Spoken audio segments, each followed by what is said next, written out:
నమస్తే, welcome to Suman TV. This is Sujitha.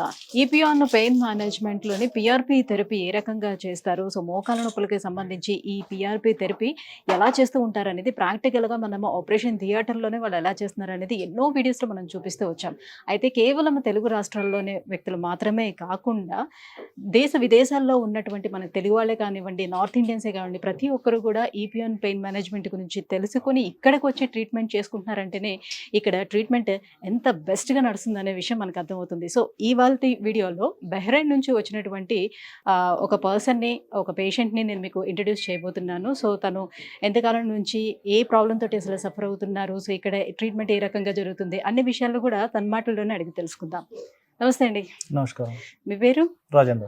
Rajendra, ఎక్కడి నుంచి వచ్చారు మీరు? నేను బహ్రెయిన్ నుంచి వచ్చాను. బహ్రెయిన్ నుంచి. సో ఎట్లా ఈపీఆన్ పెయిన్ మేనేజ్మెంట్ గురించి ఎట్లా యూట్యూబ్ ద్వారా చూసి వచ్చాను. యూట్యూబ్లో చూసి తెలుసుకున్నారు. సో ఇప్పటి వరకు ఒక సిట్టింగ్ అయినా అయ్యిందా? ఫస్ట్. ఇదే ఫస్టా?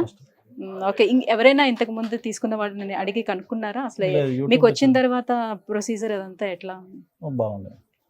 ఏం చేశారు అసలు? స్టార్టింగ్ ప్రొసీజర్ ఎట్లా నడుస్తుంది? మాట్లాడేది ఎట్లా, పెయిన్ ఎలా ఉంది, ఇక్కడ నుంచి ఇక్కడ నొప్పి ఎలా ఉంది అని చెప్పి కన్ఫర్మ్ చేసిన తర్వాత మరి ఆపరేషన్ అవుతుందా, ఎట్లా అవుతుందా, దీనికి ఏ విధంగా ఉంటుంది అని చెప్పేసి మొత్తం కనుక్కున్న తర్వాత ఆపరేషన్ అవసరం లేదు, ఇది నార్మల్గానే అయిపోతా అని చెప్పేసి, మందుల ద్వారా ఇంజక్షన్ ద్వారా అయిపోతా అని చెప్పేసి. ఏంటి మీ సమస్య, ఏంటి ప్రాబ్లం?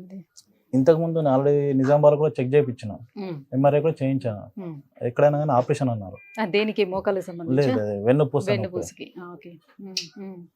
దాని ద్వారా ఇక్కడ ఆపరేషన్ లేకుండా ఇంజక్షన్ ద్వారా తగ్గిస్తారని తెలుసుకొని ఇక్కడికి వచ్చాయి. ఓకే. సో ఈ వెన్నుపూస సమస్య ఎన్ని ఇయర్స్ నుంచి ఉంది? లేదు, 2 months నుంచి 3 months నుంచి ఉంది. బాగా వస్తుంది. ఏం చేస్తూ ఉంటారు మీరు? నేను ట్రక్ డ్రైవర్. సో ఎక్కువగా మీరు డ్రైవింగ్ చేస్తూ ఉండడం వల్ల బ్యాక్ పెయిన్ వస్తుందా? ఓకే. సో మరి అక్కడ బహ్రెయిన్ ఉండేటప్పుడు అక్కడ ఏమి ట్రీట్మెంట్స్ చేయించాము, అక్కడ కూడా చేయించాము. వాళ్ళు మందులు వాడి తగ్గుతుంది అని చెప్పారు, లాంగ్ అవుతుంది అని చెప్పేసి వచ్చేసాను. Okay okay. నొప్పి ఎక్కువ అవ్వడం వల్ల. సో ఇవాళ స్టార్ట్ కదా మీకు ట్రీట్మెంట్? ఆల్రెడీ మీకు పిఆర్పి జరిగిందా? జరిగింది. ఓకే. సో ఇంజెక్షన్ ఇచ్చారా? ఎలా అనిపిస్తుంది? అంటే లైక్ పెయిన్ఫుల్ గా కానీ అలా ఏమైనా అనిపిస్తుందా? పెయిన్ కొద్దిగా తగ్గినట్టుగా అనిపిస్తుంది. సో థియేటర్ లో మీకు ఇస్తుండేటప్పుడు మీరు చూసుకోవడం, పక్కన ఉన్న దీంట్లో మానిటర్ లో మీకు చూపిస్తున్నారు కదా? చూపిస్తున్నారు. ఓకే. సో వ్యూవర్స్ చూస్తున్నారు కదా, తను బహ్రెయిన్లో కూడా ట్రీట్మెంట్ తీసుకోవడం జరిగింది. అలాగే ఇక్కడికి వచ్చిన తర్వాత కూడా, ఇండియా వచ్చిన తర్వాత కూడా వాళ్ళ ఊర్లోని కూడా ట్రీట్మెంట్ కోసం ట్రై చేశారు. బట్ అక్కడ రిలీఫ్ లేక, సో మనం ఇలా చెప్తూ ఉండడం వల్ల యూట్యూబ్లో చూసి ఇక్కడ పెయిన్ మేనేజ్మెంట్ ఈపీఆన్కి కాంటాక్ట్ అవ్వడం జరిగింది. సో ఇక్కడికి వచ్చారు, ఆల్రెడీ ఒక సిట్టింగ్ కూడా తీసుకున్నారు. సో తనకి కొంచెం రిలీఫ్గా అనిపిస్తుందని కూడా చెప్తున్నారు. సో దీన్ని బట్టి మనం అర్థం చేసుకోవచ్చు, కేవలం ఓన్లీ తెలుగు రాష్ట్రాలు మాత్రమే కాకుండా దేశ విదేశాల నుంచి కూడా వచ్చి మనకి ఈపీఆన్ పెయిన్ మేనేజ్మెంట్లోని ట్రీట్మెంట్ తీసుకుంటున్నారంటే ఇక్కడ ఎంత బెస్ట్ ట్రీట్మెంట్ నడుస్తుంది అనేది మీరు అర్థం చేసుకోవచ్చు. సో మీలో ఎవరికైనా కూడా ఇలాంటి ప్రాబ్లం ఉంటే కింద స్క్రోల్ అవుతున్నటువంటి నెంబర్కి కాల్ చేసి ఈపీఆన్ పెయిన్ మేనేజ్మెంట్ని మీరు కూడా అప్రోచ్ అవ్వచ్చు.